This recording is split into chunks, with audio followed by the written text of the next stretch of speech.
En la primera parte de este párrafo, el versículo 1, lo que hoy vamos a tener como centro de nuestra atención. Porque además estas son cuestiones que surgen y que parece que presentan un argumento contrario al que se ha venido sosteniendo en la propia palabra, bueno, entre nosotros. El pasado domingo comentábamos cuál es la esencia de lo que el Señor nos ha dado como salvación. ¿Cuál es el fundamento de nuestra condición de hijos de Dios para siempre, además?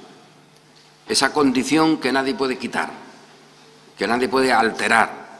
Pues comentábamos, leyendo el texto de la carta a los Romanos, pues una muerte, que estamos muertos. Y esa no es una condición general, como se podría decir, todos en Adán han pecado, o todos estamos muertos delante del Señor. Esa no es la idea.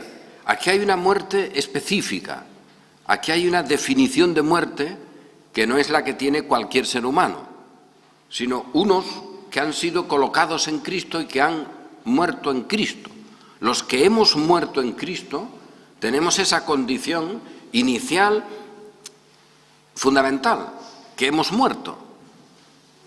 Y por lo tanto ya no hay condenación, porque el que ha muerto, pues no se le puede culpar en el juicio, ya no es culpable. En el tribunal el condenado ha aparecido allí, pero resulta que se ha muerto. Bueno, pues si hay muerte, ya no hay condenación, porque no hay nadie a quien condenar, ya no hay seguimiento, porque ha sido quitado. Y además ha sido quitada toda esa parte que condenaba. Para este que ha muerto ya no hay ley que lo condene, porque ya no hay objeto de condenación. Eso que tiene un formulario, una especie de fisonomía jurídica, es lo que el apóstol explica para hablar de la seguridad de la vida del creyente. Porque el que ha muerto con Cristo ha resucitado con Él, luego está vivo, porque Cristo vive y Cristo ya no muere. Bueno, pues todas estas cuestiones nos llevan a la esencia del Evangelio. Esto es de Dios. Y esta consideración que Dios nos ha hecho de que estemos muertos, considerados muertos, y luego eso traerá exhortaciones y avisos y propuestas delante del creyente, pero de momento eso es esencial, y si eso es esencial nada lo cambia.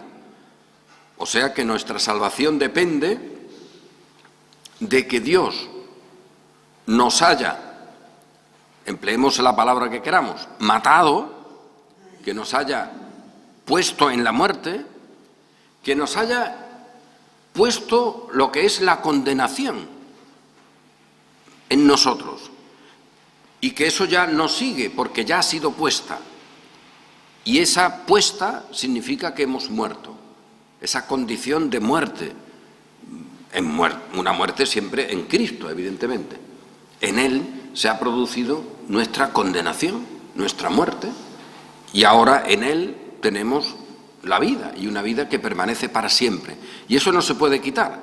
Y por eso comentaba, pues así como podemos decir que el pecador no puede salvarse por sus obras, por sus méritos, eso es imposible, la Escritura tantas veces lo avisa, también podríamos decir, aunque alguien se pueda confundir con el lenguaje, pero bueno, eso suele ocurrir, que el creyente no puede condenarse por sus obras. El impío no puede salvarse, el creyente no puede condenarse, porque ya no hay condenación, porque cualquier elemento de nuestra historia, cualquier elemento de rebelión, consta en alguien que ha muerto. Serían las obras de muerte, las obras de nuestra condición de muertos, porque de ahí sale la rebelión. La rebelión no sale de nuestra condición de vivos. Y esa doble situación la tenemos hasta que seamos librados de este cuerpo de muerte, pues en el espacio físico que nos tenga aquí el Señor, hasta que aparezca la muerte física. Vaya, esa condición hace que el creyente pues pueda alegrarse en la salvación, que pueda cantar no hay condenación para el que está en Cristo Jesús. Luego se dirá, eso significa que se vive en el Espíritu, que no se anda, que no se está sostenido en la carne, etc. Y ante esto, que es la alegría del creyente, que es la esencia del Evangelio, luego surgen, curiosamente, argumentos que los puede poner el diablo, pero que la Escritura nunca lo pone. Entonces, con esto queda espacio para que ahora nos preocupemos de nuestra conducta, crea espacio esta situación, esta declaración, este Evangelio de la vida en Cristo, nos deja lugar para que nos exhortemos unos a otros a las buenas obras. ¿Quedaría lugar en este Evangelio para lo que Pablo le ha dicho a los tesalonicenses en ese texto que hemos leído? Os rogamos, hermanos, que amonestéis a los ociosos. ¿Importaría eso?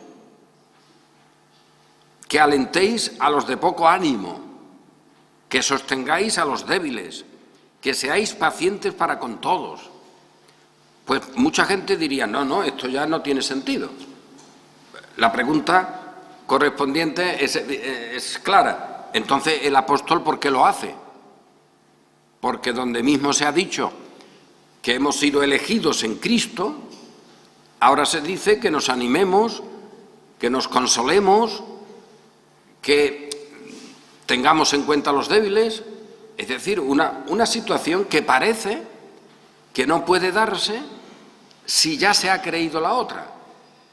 O sea que si yo creo que he muerto y que mis obras de muerte no pueden condenarme, porque esa muerte ya está definida y ahora yo soy otro, ya soy aquel que vive en Cristo, lo viejo ya ha pasado, queda ahí, ahora mi definición el juez me califica no en esa muerte, sino en la vida que tengo en Cristo. Bien, con todo eso que es esencial en el Evangelio y en el mensaje que hemos de declarar, pues ahora resultaría que yo ya no tengo por qué preocuparme de otros, animar o buscar que me animen, exhortar a nadie. Pues hay gente que saca esa conclusión. Ningún creyente la saca, evidentemente. Pablo, Pedro, Juan, pues tampoco sacan esa conclusión, porque en sus cartas siempre tenemos muchas exhortaciones y avisos y orientaciones. Mirad, haced esto, no hagáis aquello. Acordaos, en otro tiempo erais esto, pero ahora ya no, por lo tanto dejad eso. Eso es una cosa normal. Pero el planteamiento que suele hacerse es, si es normal la exhortación y el aviso, eso debilita la verdad de que estamos muertos y hemos resucitado con Cristo, y eso es inapelable, y eso ocurre una vez y ya lo tenemos asegurado. Es decir, ese tribunal no se reúne de nuevo, a ver cómo estamos, a ver si el que ha sido allí salvado se está portando bien. No tenemos unas reuniones de apelación en ese tribunal, una vez para siempre. Cristo entró una vez para siempre, esa idea es fundamental. Por lo tanto, en Cristo ya no tenemos luego vueltas. Y a alguno, pues quizás le pudiera servir un poco el argumento de cómo estarán, es verdad que sin exhortaciones, porque ya allí el pecado no está, pero cómo estarán de gozosos y de animados los que ya están, nuestros hermanos, que ya están en la presencia del Señor. Porque ahí se podría plantear el argumento, oye, si hay seguridad, ¿no hay gozo y no hay alabanza? Pues evidentemente que sí hay gozo y alabanza. Y tienen la plena seguridad de que nadie los va a quitar de allí, de la presencia del Señor. Y eso no los hace flojos o no los hace estar apáticos, todo lo contrario. ¿Por qué si eso vale allí, no va a valer aquí? ¿Por qué el creyente se presupone que si tiene esa seguridad, luego ya no funcionará adecuadamente o no se esforzará? Esto es una cuestión absurda, pero a veces se plantea. Y en ese planteamiento el problema no está solo que alguien lo haga así, que razone de esa manera, que la Escritura dice que no puede ser, un razonamiento de esa manera no sirve, porque ya el apóstol lo pone como un absurdo. Oye, vamos a ver, que mira, que por el pecado abundó la gracia y fue manifestada en su poder. Consecuencia de un listo. Oye, pues pequemos mucho, porque si el pecado ha manifestado el poder de la gracia, para yo manifestar el poder de la gracia voy a pecar mucho. En ninguna manera. Ese argumento no puede valer. Eso no tiene sentido, pero a veces se hace, ¿eh? Y en el caso que hemos venido viendo, oye, mira, que nosotros tenemos este evangelio que es de la gracia. Timoteo ha venido explicando, y ahora le dice, tú pues, hijo mío, esfuérzate en la gracia. Esfuérzate en la gracia. Anticipo, bueno, gracia que es en Cristo Jesús. Espero que nadie se vaya por otra gracia, pero bueno, la gracia que es en Cristo Jesús tiene este planteamiento. Tú pues, hijo mío, el dato es efectivamente de un padre para con el hijo, que por eso le está escribiendo, por eso le está avisando de las cosas que van a venir, etcétera, pero le dice, esfuérzate en la gracia. Es un término que se puede traducir de varias maneras, también es verdad, pero en cualquier caso siempre quedará un poco por ahí el sonido de que este Timoteo se tiene que esforzar en la gracia. Y eso parece, y evidentemente muchísimos lo sacan así, que hay algo en Timoteo o en el creyente que sea, que no depende, que no está en la gracia, sino que lo tiene él, y luego la gracia es el lugar donde él se esfuerza. La gracia sería una especie de medio, una especie de terreno. Esta imagen falsifica la realidad, pero es muy común. Aquí yo he puesto muchas veces el ejemplo, comentando esa observación que se hacía en la carta a los Gálatas, de que no sembremos para la carne, sino para el espíritu.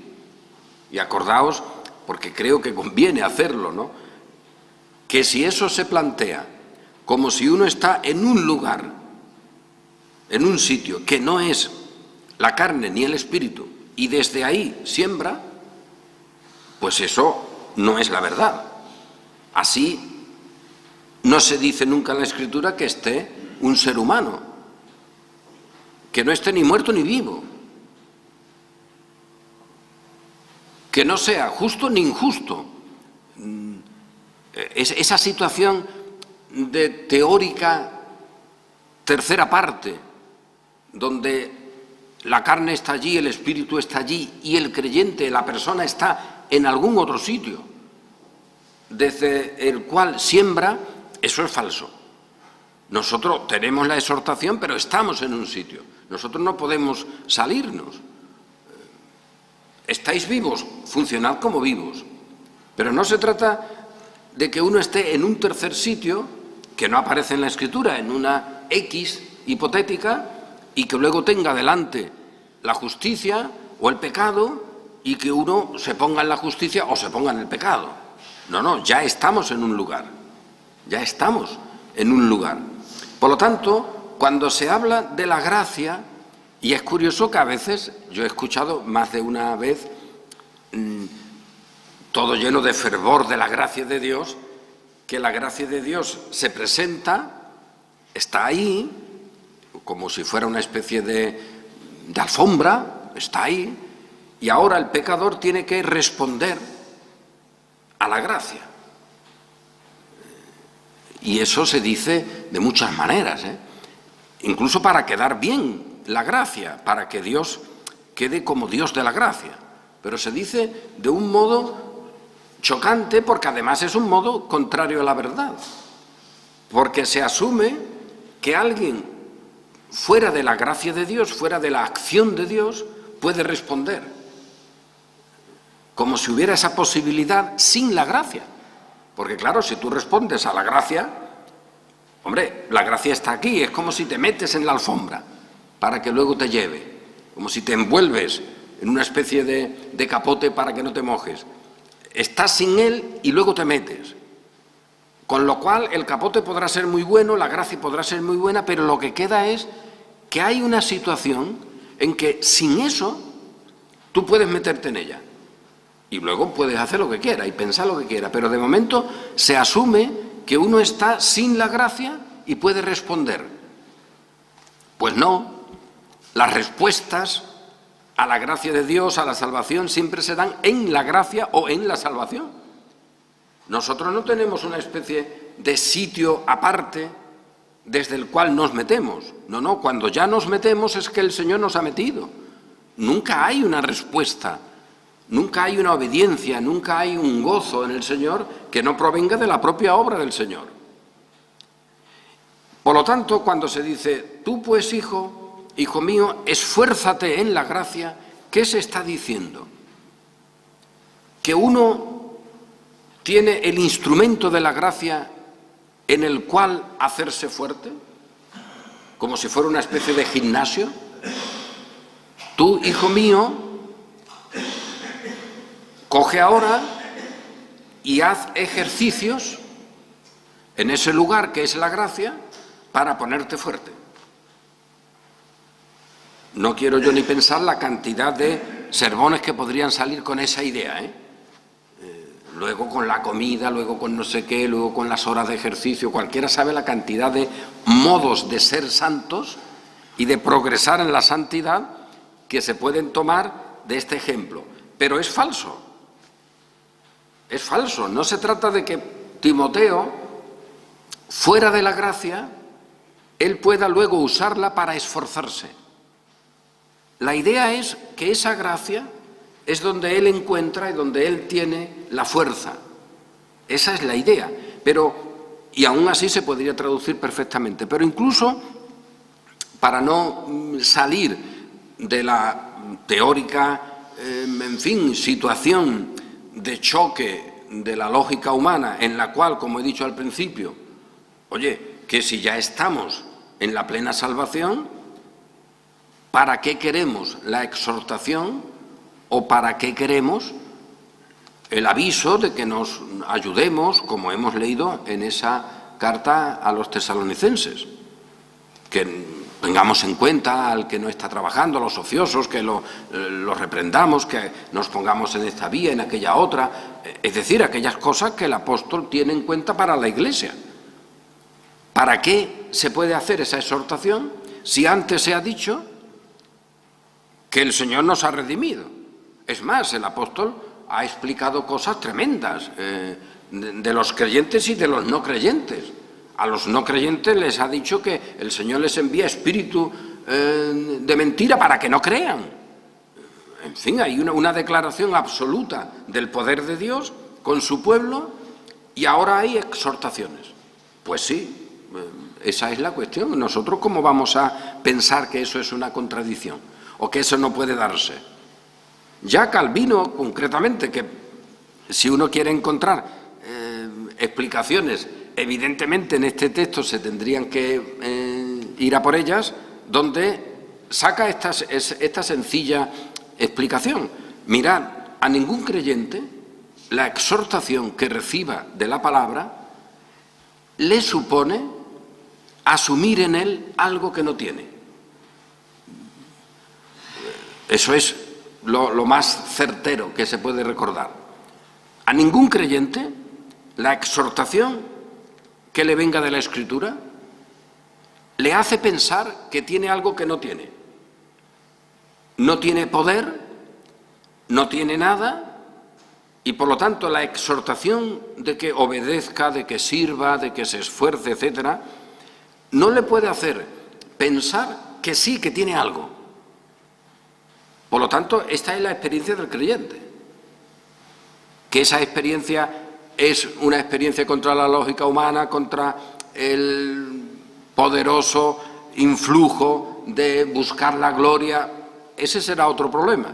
Pero el creyente, ante esta declaración, esfuérzate en la gracia, jamás saca el criterio de que tiene algo con lo cual él funcionar sin la gracia,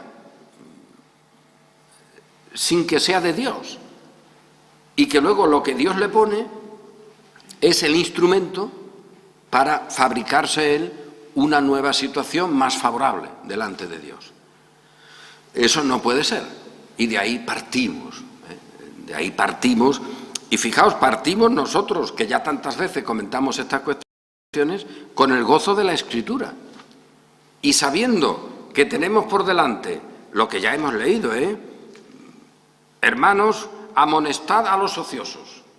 Oye, pues fíjate, eso tenemos que hacer. Alentad a los de poco ánimo. Ese es el deber de los tesalonicenses, una iglesia además de muy poco tiempo de fundación. Sostened a los débiles, sed pacientes para con todos, no paguéis a ninguno mal por mal, seguid siempre lo bueno unos con otros y para con todos, estad siempre gozosos, etc. Oye, ¿esto hay que decirlo? ¿No es natural? Pues sí, hay que decirlo. Entonces, cuando el creyente recibe esa exhortación, estas propuestas, ¿está asumiendo que él tiene algo? ¿Que él posee por sí mismo algo? No. Entonces, estas propuestas, ¿qué son? Pues lo que Dios hace para que su pueblo siga con él y siga en los caminos que él ha establecido. Estas son maneras de cómo la propia palabra del Señor funciona en nosotros. Porque cuando decimos que hemos sido salvos por la palabra, ¿eso qué significa? ¿Que es un golpe de pura magia? No, y además esa palabra sigue con nosotros. Esa es la palabra que tiene que estar en nuestra conversación, que tiene que estar en nuestra reunión. A esa palabra a la que Pablo encomienda a aquellos ancianos para que sean guardados. Pues sí, esa palabra está. ¿Y cómo está? Pues como Dios la usa. Y esto es fundamental, como Dios la usa. Es que la palabra no es un mecanismo, no es una especie de herramienta para que luego nosotros usemos eso como mejor nos parezca, para sacar incluso consecuencias que nada tienen que ver con esa palabra. Y en esto ya hemos avisado, oye, que la Iglesia romana no pretende ir en contra de la palabra cuando presenta su evangelio de obras. No nos engañemos. No se está diciendo, bueno, la palabra de Dios es que dice una cosa, pero nosotros decimos otra. No, lo que te está diciendo es, según la palabra de Dios de la que nosotros somos administradores, resulta que la salvación no es como estos que están allí en este sitio predicando dicen, sino que luego, cuando el Señor ya te ha ayudado, te pone en el camino, tú tienes que seguir por tu esfuerzo, por tu gloria, por tu condición, fabricando unas situaciones. Y eso es lo que al final de tu vida te dará ya el lugar de que puedas estar con Dios. Porque incluso, aunque se te haya perdonado esa parte de culpa, te queda la pena, tú no has pagado la pena, y la pena tienes que penarla, y tienes que penarla en esta vida, donde Dios se tiene que cobrar el salario que tú le debes, la multa que tú has contraído con Él, y como en esta vida no vas a poder, seguro, pues tienes que seguir luego en el purgatorio, ahí aguantando, y con la ayuda de otros que desde aquí te hagan misas y te den algunas ayudillas para que eso te repercuta y que te redima un poco de la multa y que te quite algún porcentaje. Gracias a esa función de los santos, de las invocaciones, de las misas que te paguen, pues tú aquí en el purgatorio tendrás unos pequeños descuentos. Y eso te lo dice la Iglesia de Roma, pero como contrario a la palabra, no, como el cumplimiento del Evangelio. Y en una iglesia evangélica si te dicen que, bueno, alto ahí, que Dios en todo caso en Cristo te habrá podido dar, porque eso sí se explica así en algunas teologías, la justificación porque te la ha imputado. Tú no eras justo y te ha considerado justo. Pero como eso también traería consigo que si eres justo tienes que ser santo, hasta ahí no llega, y entonces en el plano de la santidad pues te ponen un camino en el cual tú tienes que aportar cosas, de una manera o de otra. Pues no. Esta exhortación, hijo mío, esfuérzate en la gracia que es en Cristo Jesús, no significa nada más que lo que signifique para cualquier creyente. Todos nosotros podemos decirnos esto: oye, esfuérzate en la gracia del Señor. Y habrá alguien que conozca esa gracia que diga, oye, pues fenómeno. Con lo cual voy a escribir un libro sobre el libre albedrío. Voy a escribir un libro sobre la voluntad humana, que tiene capacidad. Porque si me dicen esto, anda que no, lo tengo atrapado, al apóstol lo acabo de atrapar, en un argumento infalible. Porque si me dice que me esfuerce en la gracia que es en Cristo Jesús, esa parte yo la dejo perfecta, en la gracia que es en Cristo Jesús. Pero esto otro, esfuérzate, alto ahí. Esto significa que yo tengo una capacidad que me ha quedado, no sé por dónde, pero me ha quedado para poder hacer esto sin necesidad de esa gracia. Y tengo ahora mismo mi voluntad que puede decidirlo. Y tengo mis sentimientos que pueden acompañar a esa voluntad, porque esa voluntad mía tan mala no será cuando me dicen que la use. Así que esa voluntad tiene que estar suficientemente viva, suficientemente poderosa, y esa es la definición de mi existencia como cristiano. Así que a este Pablo, en estas palabras que me ha dicho, lo tengo atrapado y voy a escribir un libro que se va a llamar La libertad humana con poder para decidir, para esforzarse, etc. Y algunos lo han hecho, vaya. Y ese es el mundo cristiano a la hora de explicar la obra de Cristo, que ha servido para algo, pero que al final, quien importa, porque ya Cristo para qué va a importar, quien importa es el personaje que tengamos allí delante, que hay que estimularlo, que hay que darle un lugar, que hay que animarlo, etcétera, y por lo tanto hay que animarlo y hay que estimularlo diciéndole que tiene poder en sí mismo. ¿Alguno se imagina que Pablo, cuando le dice a los tesalonicenses, animaos,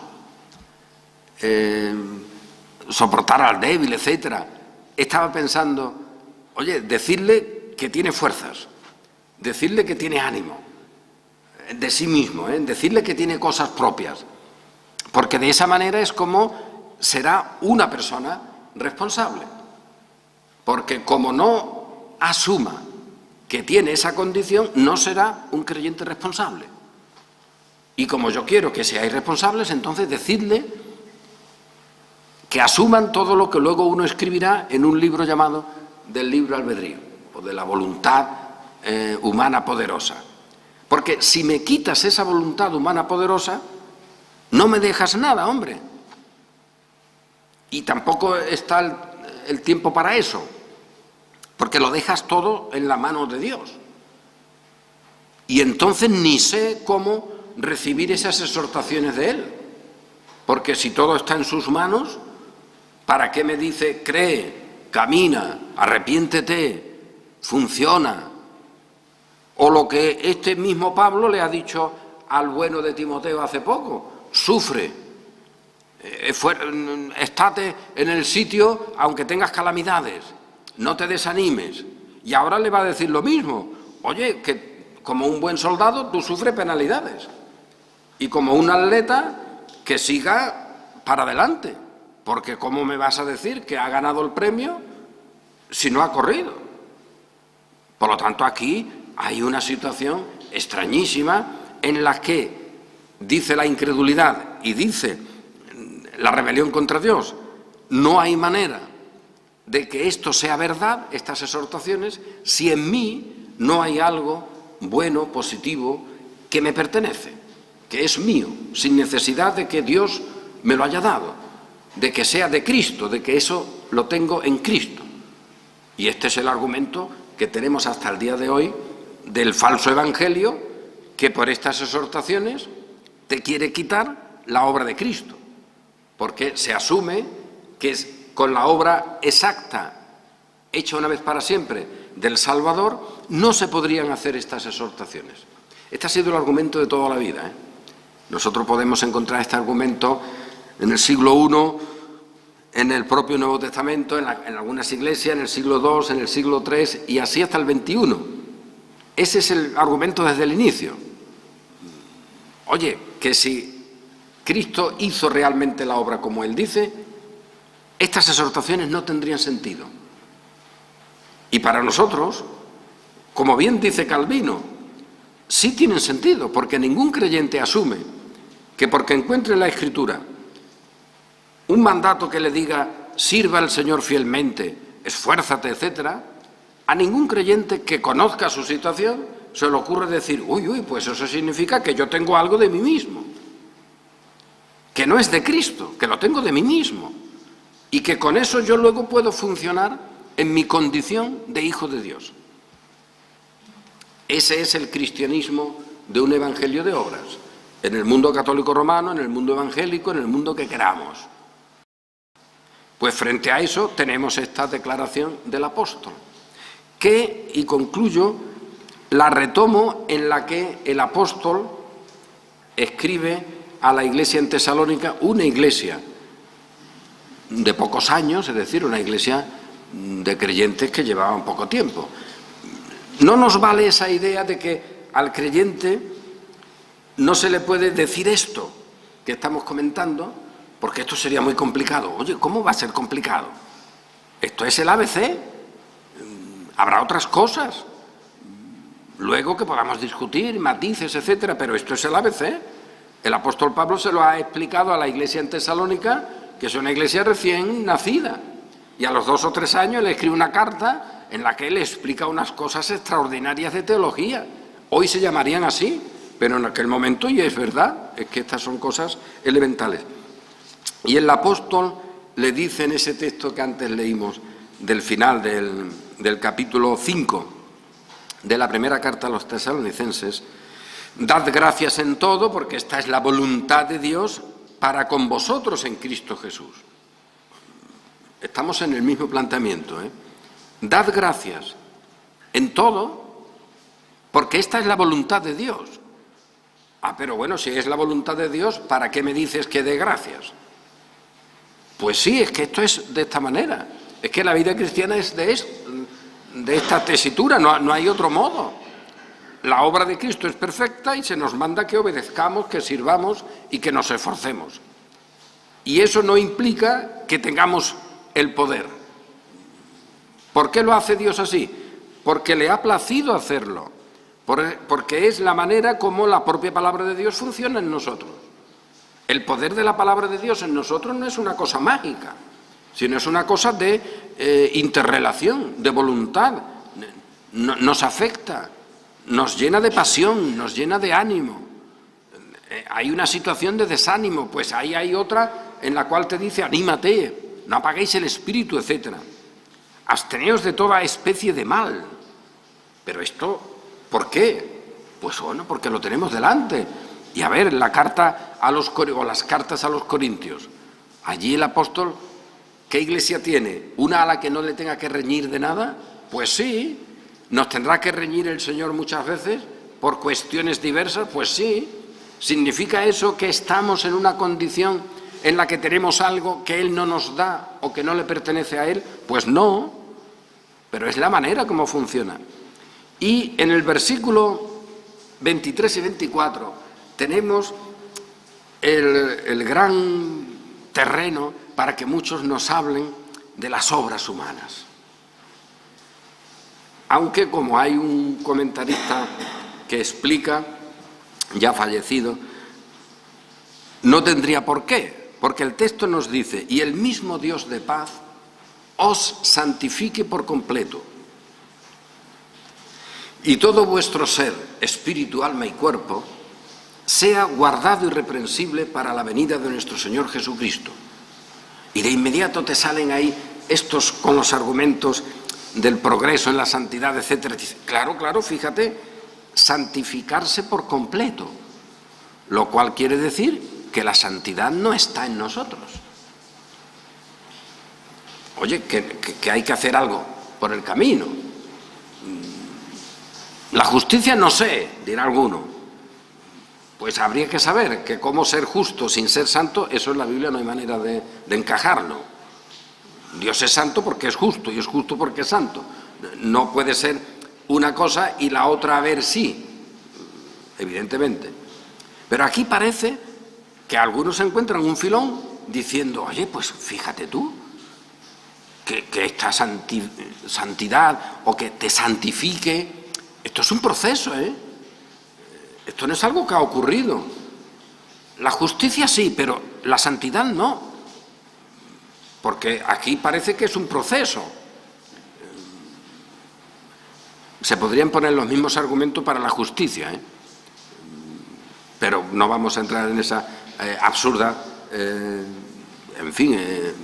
disquisición sobre la obra del Señor. Pero, ¿qué es lo que dice aquí el apóstol? Pues precisamente lo que estamos comentando, que el Señor nos va a ir arreglando, o es que ahora tenemos el mismo sentimiento sobre las cosas de Dios que hace 5 años. Evidentemente no. Hemos sido transformados. Eso lo dice el apóstol una y otra vez. Transformados de gloria en gloria, conforme a una realidad. Y eso es lo que el Señor va haciendo con nosotros y hace en este instante con lo que estamos pensando y reflexionando. Él lo hace y el mismo Dios de paz os santifique. Él es el que hace eso para su pueblo y lo hace como quiere. Y hay de nosotros si dijéramos, pero bueno, Señor, espérate, ¿cómo has santificado tú a este hijo tuyo en el siglo XIII? Pero tú no te das cuenta. ¿Tú cómo puedes llamar a alguien en el siglo XIII hijo tuyo, santificado por completo y guardado para la venida de tu hijo? Pero tú sabes en el siglo XIII cómo vivían los cristianos. No puede ser, Señor. Espérate, que ya he venido yo y te voy a decir lo que tiene que pensar un cristiano, cómo tiene que vestir, cómo tiene que poner la cara cuando escuche una cosa. Es decir, espérame, porque que el Dios de paz santifique por completo, vamos a ver. ¿Y que ha santificado por completo a uno en el siglo VIII? ¿Pero cómo? Si en el siglo VIII no estaban las iglesias como ahora. ¿Y que ha sido ahí uno santificado por completo? ¿Que Dios ha obrado en él como él ha querido para prepararlo, para disponerlo para la venida del Señor?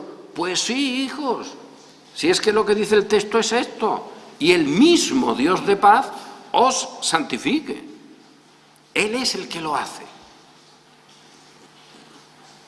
¿Qué problema para algunos de los manuales de santidad? No hay manuales. Que no hay instrumentos de cómo montar el artilugio en 10 minutos. Que no hay cómo aprender a hacer algo en 5 horas. Estas enciclopedias tan rápidas no sirven. Y esto es la gloria para el creyente. Fíjate lo que estamos diciendo. Oye, que el Dios de paz me va a santificar por completo y me va a guardar irreprensible para la venida de su Hijo. Pues sí, si es que eso es lo que está diciendo. No está diciendo que yo tengo que hacer no sé qué, que tú tienes que hacerme no sé cuánto.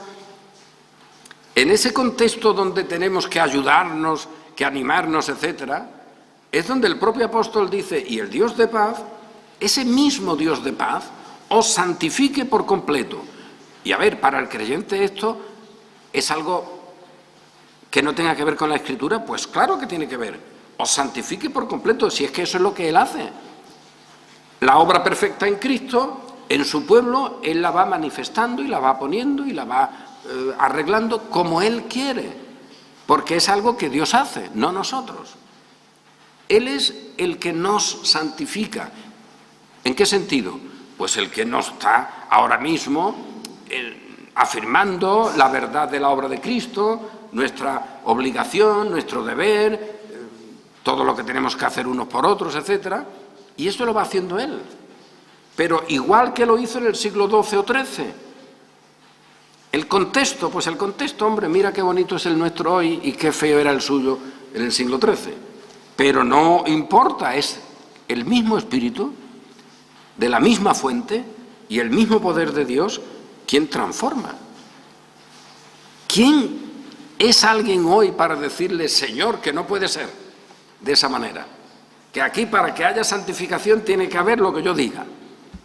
¿Cómo va a estar santificado alguien que vista de una manera distinta de como yo establezco, o que acuda a la iglesia de una manera distinta como yo ordeno, o que el culto sea de una manera diferente a como a mí me parece? ¿Cómo va a ser santificado una persona que no cumpla mis reglas? Para eso ya tenemos a la Iglesia romana, pero bueno, y muchas copias, malas copias, de todas maneras, pero que se han hecho también en el mundo evangélico. Pues sí, fijaos, exhortaciones de toda índole. Sostener a los débiles, ser pacientes para con todo, animaos, lo que el autor de la carta a los hebreos nos dice, que nos estimulemos unos a otros al amor y a las buenas obras, que no nos dejemos de reunir, que tengamos esa condición. Y aquí igual. Y ahora el apóstol dice, y el mismo Dios de paz os santifique por completo, y todo vuestro ser, espíritu, alma y cuerpo, sea guardado irreprensible para la venida de nuestro Señor Jesucristo. Y esto ocurre, fíjate. ¿Por qué? Porque es el mismo Dios de paz quien lo hace. Y esto que es algo tan difícil de digerir, para algunos, que esto sea así tampoco te lo pueden negar. Luego te dirán pero o manzana, pero esta es la realidad. Y para el creyente esta es la gran satisfacción, que el Señor me está santificando, que el Señor está moldeando mi pensamiento. Y claro, en ese moldear mi pensamiento es cierto que no marco las pautas de otros que buscan otra santidad, porque mi santidad no me lleva a un monasterio, ni a una procesión, ni a unos mecanismos de ver mi gloria, todo lo contrario, porque es lo que el Señor hace con su pueblo, para presentárselo irreprensible para la venida de nuestro Señor Jesucristo. Y reitero, aceptamos que fue guardado, que fue santificado por completo en todo su ser, espíritu, alma y cuerpo, para ser guardado irreprensible, un sujeto que vivió, no sabemos muy bien cómo, pero a ver cómo fuera, en el siglo XIII, con la iglesia cristiana que había en esa época. ¿Pudo el Señor santificarlo? ¿Pudo el Señor guardarlo? Pues claro que sí. Pues claro que sí. Y eso es lo chocante para muchos, que Él guardó a su pueblo desde el principio, igual que nos guarda a nosotros hoy, no por nuestras obras, no por nuestro mérito, sino por su solo poder. Fiel, dice Pablo, y así concluimos nosotros, fiel es el que os llama, el cual también lo hará. Y eso que para nosotros es el gozo, la alegría y el reposo, para otros es la piedra de tropiezo y roca en la que se cae, porque unos quieren sabiduría y otros quieren señales. Unos tienen en su estructura religiosa el templo de Jerusalén con sus reliquias y con sus santificaciones farisaicas, y otros tienen en su mentalidad pues el razonamiento, lo que es solo de la lógica humana, etcétera. Pues todo eso se viene abajo son piedras en las que se cae ante esta declaración: fiel es el que nos llama. En nuestro presente, en el siglo I, en el siglo II, en el siglo V, en el siglo XVI, fiel es el que os llama, el cual también lo hará. Y por eso tenemos garantizada nuestra justicia, porque es de Cristo, nuestra santidad, nuestra redención, porque Cristo nos fue hecho por Dios. Sabiduría, justificación, santificación, redención, y por eso nos alegramos y nos gloriamos solamente en Él. Amén.